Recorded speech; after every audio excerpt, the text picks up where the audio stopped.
Hi there, welcome to Coleman Trailer Sales. Today we walk you through your 2025 Coleman 13B. If you notice up at the top, you are pre-mounted for an observation camera, as well as a lipper collapsible stair system. Both are going to be great additions that you can add to your camper. It is as simple as just contacting a parts department. They'd be more than happy to put together a quote for you. The observation camera is going to be great for backing up. You're going to be able to see behind you at all times, even when driving. And then of course the lipper collapsible stair system is just making things that much easier for you to get up to your roof, check all your seals periodically, and then it's nice because it's collapsible, so you don't have to leave it up there all the time. You can collapse it up and put it in a storage compartment. Other than that, in this corner here, as well as all four corners of the unit, now the Coleman 13B doesn't normally come with front jacks, but this customer did opt to have them added. So you have one in each corner. They work pretty simply. Of course, it's going to be very crucial that you do level the unit first, as these are stabilizing jacks, not leveling jacks. Once the unit is level, you can run this foot down to the ground, just hooking up your 3/4 inch drive tool to the 3/4 inch drive nut. Run this foot down to the ground. Once the foot does contact the ground, just give me an 1/8 turn, snug it up. It's going to take any bounce or sway you see we have in the unit right now away.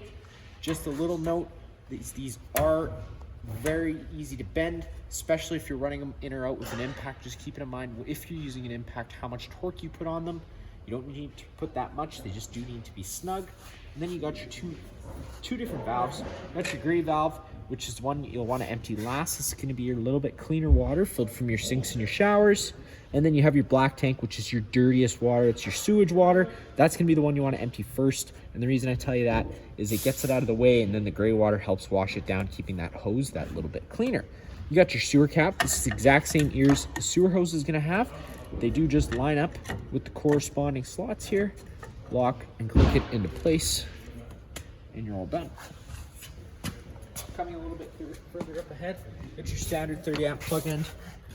This cord does go inside. It's extendable. It's about 15 feet long once fully extended. So if you wanted to go and pick up a little extension cord, keep in mind it's going to be very crucial if you want the air conditioning to work, to have that 30 amp extension cord. Again, that's another thing we're going to sell here at the shop. Our parts department would be more than happy to supply you with a quote for one. It's going to be a good thing to have, because sometimes campsites do end up having power hookups in the weirdest spots. But once you plug it in, you're good to go. You should usually hear the microwave kick in. A little bit more to my left, you got your service port for your hot water heater. Pop that guy down. Really not a whole lot you need to worry about in there. Main thing I worry about is this pressure relief valve before you ever fire the water heater. It's always a good idea to crack that open. Now we're in our winter months here in Manitoba, so that's why there's no water coming out of there now, because the tank's empty, ready for customer pickup. Because it's winter time, but seeing that shot of water coming out of there, letting you know the tank's full, is very crucial. And then we're going to go over a reset procedure once we get aside for firing it up on gas. The reset button I'm going to tell you about is just right here. Lock that into place. Turn. City water, fresh water connection. City water is going to be if you're at a site with service, you can just thread a garden hose in there, turn it on. It automatically pressurizes the lines without the need to run your water pump. And then right up top you get your fresh water connection, which is more common. It's going to be what your water pump draws off of. That's what fills up your fresh tank. And then down below, if you stick your head down below here, you get this little valve coming out the bottom. That is your fresh tank drain. So once you want to drain that tank, because we don't ever recommend driving around with it full if you can avoid it, that's where you do so. All the way at the front of the unit, it's not a whole lot up here. Get your battery box. That's where your batteries located. Tongue jack right at the front. And coming around to this side, you get your first and only storage compartment. It goes in there. It's pretty deep, lots of room for stuff. Starter kit, that's where you're going to find your brand new sewer hose, a 15-foot water hose, as well as some other goodies, including a 15 amp park adapter. Now that's going to turn that 30 amp standard connection to a 50 amp standard household connection. Just keep it in mind whenever you are using that 15 amp park adapter. I know the unit's small, but it's still realistically just to run your fridge and your lights. You're not going to want to try and run your air conditioner off of it. You can try it, but it's most likely going to trip the breaker inside your house. So again, use it at your own risk. Other than that, it's kind of just unit. Next, you got your stairs. Pull these down. Come down right ahead of you. That'll allow you to open up your door. Now, one thing I'm going to note now, before you ever go to run your awning, you're going to see if you do have it open all the way, that awning arm runs into contact with the door. At that point, it's going to probably cause some damage. You're going to want to avoid that. So just close that 90 degrees. That will allow that awning arm to travel in and out freely, not causing you any grief or extra money. And then now we take a step on inside. First thing you notice off on the right is that backup fire extinguisher. Just like home, pull the pin and shoot once you unsnap it off the wall. Got all of our light switches on our own center push buttons. There's also going to be some other accent lighting throughout, including inside the bunk spaces. Again, they're on their own center push buttons, so discover them as you use the unit. Right here is kind of our main monitor panel system for the unit. It's kind of our main control center as well. You got your monitor panel system, so if you push the button, it tells you the corresponding level of whatever you're pushing on. Water pump switch, which obviously draws off of your fresh tank, and then you got your exterior light switch, which does turn on that awning LED strip light. Next, it brings me to my awning control. Now again, just double checking that that door is closed 90 degrees. That way that awning arm can go out, and then you just push and hold that extend button. The awning is going to start rolling its way out. Typically, you'll know that awning's fully extended when you see the back of the metal tube and the little flap hang down. Sometimes that flap can get stuck, so you might just have to retract a couple feet to put it back out again for it to come hang down. Now, unfortunately, I don't think we're going to be able to get the awning out just due to space, but it's enough to kind of show you what I need to show you. Now, if we want to start bringing, you can take any arm, front or rear, push in on it like so. Wherever you want it, that's where you lock it into place. Then this little wheel, just really tighten her down, then it'll hold its own. That'll allow water to now run off. Now that's also going to allow for more shade underneath. So of course, if you want to do the same thing with the front arm, you can. Just make sure you try to remember to loosen these off and allow this back up to its natural resting position before you bring it in. That way you don't run the risk of bending anything. And before you loosen these off, it's always a good idea just to grab a little bit of hold of the arm while you loosen it. So once it does become loose, it doesn't just go flying out and extend. I mean, it's probably going to be fine, but just a little less wear and tear that way. Bring it in. It's just as simple as pushing your button the opposite way. That'll allow it to retract itself in, again, making sure that that door is closed enough so it can travel inside freely without damaging anything.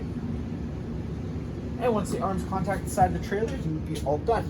Right down below, you get your fireplace for the unit.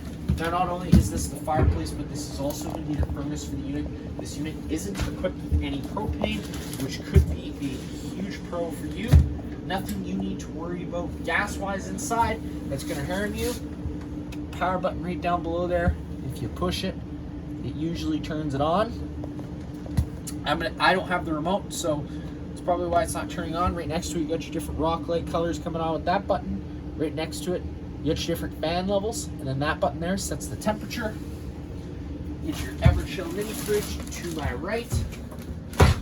Again, tons of space. Temperature selection up in that top right-hand corner, and then got this bed space. Now, if you pick up on the bed space, you're going to notice this side here gives you access inside that storage compartment. It also gives you a little extra compartment. I know a little bit of a smaller unit, but it is still packed with tons of storage. And you're probably wondering what's over here. Well, if you remove the 4 screws, that is where you're going to get access to that water heater when it comes time to winterization, because there is bypass valves behind there which you need to turn. Your main GFI plug for the unit is on the wall here. Keep in mind, 90% of the plugs are going to be ran through this GFI system, so if you ever have an outlet that doesn't work, just double check that it's not tripped. You got test on one side, reset on the right. If that green light's on, it's telling you got a successful power source, but again, sometimes you can trip for the weirdest reasons, so if you have an outlet that doesn't work for you for some reason, just double check it's not tripped. Fire exit for the unit. Pulling this red tab, screens pops right out of place. At that point, you can take this handle, push it out, and hop on out of the unit. Now, if there is a fire, getting out as quickly as possible is what's most important. But just make sure that you're going out feet first and not head first. Up top, you get your standard window style air conditioner. It is the air conditioner for the unit. Works pretty simply, power on, and then you got all your different modes, just like your household style one. Right here, this is the cooktop for the unit. It is one of what we call an induction cooktop, so you need a magnetic frying pan.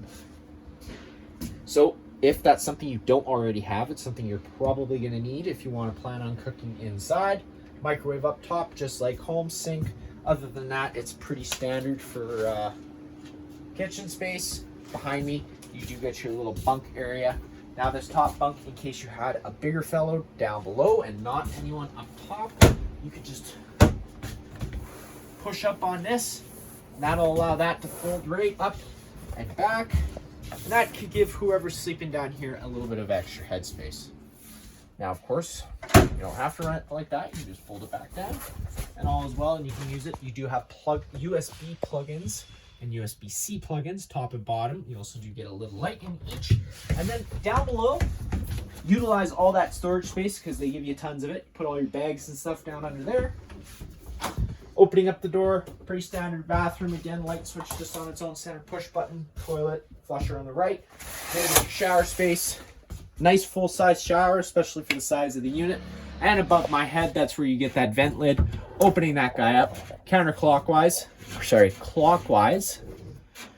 Now, once we do get that fully open, though, you're going to notice we open straight up into the atmosphere. So, of course, if you were to forget this open, it's going to start, and if it starts raining, it's going to get wet inside of here. Now, we do sell Max Air covers here at the shop. It's a vent lid that's going to go over top of here. That's going to allow you to leave that open when it's raining, and it's not going to get wet inside of here. It's also going to allow you to leave this open while traveling, because if you leave this open right now without that vent lid, there's a chance that you bend that vent lid just from wind speeds and all other sorts of things. And then, of course, it's just even an added extra protection against hail. Again, just contact our parts department. They'd be more than happy to supply you with a quote at least. And then counterclockwise to screw it down. Always try to remember to screw it down before travel, again, just so you don't damage it. Other than that, that is it for this unit here. If you have any other questions, feel free to give us a call.